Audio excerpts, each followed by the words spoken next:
Hello biryani lovers! ఈరోజు veg biryani చేసుకోవచ్చు. First ఒక పాన్ తీసుకొని ఆయిల్ అండ్ ఘీ 2 ఈక్వల్ క్వాంటిటీలో వేసుకొని తర్వాత మన బిర్యానీ స్పైసెస్ అన్నీ ఒక తర్వాత ఒకటి మంచిగా వేసుకొని ఫ్రై చేసుకోండి.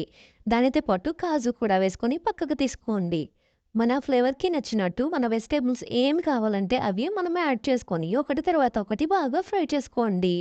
అండ్ స్పైసీనెస్ కోసం జింజర్ గార్లిక్ పేస్ట్ నాకైతే potato, carrot and French beans flavour అంటే చాలా ఇష్టం. అందుకనే అవి యాడ్ చేసుకొని తర్వాత mint leaves and coriander leaves వేసుకొని బాగా ఫ్రై చేసుకున్న సాల్ట్ అండ్ స్పైసీనెస్ కోసం ఫ్రైడ్ కొరియాండర్ పౌడర్, ఫ్రైడ్ జీరా పౌడర్ వేసుకొని బాగా మిక్స్ చేయండి. అండ్ టమాటాని లాస్ట్‌గా యాడ్ చేసుకొని కప్ ఆఫ్ రైస్‌కి 2 కప్స్ ఆఫ్ వాటర్ పడతాయి. బాగా మిక్స్ చేసి ఒకసారి లిడ్ క్లోజ్ చేయండి. ఒక 15-20 మినిట్స్ అయిన తర్వాత మనం ఎంతగానో ఇష్టపడ్డ వెజిటబుల్ బిర్యానీ రెడీ అయిపోయినట్టే. లాస్ట్‌గా క్యాష్యూ వేసుకొని సర్వ్ చేసుకోండి.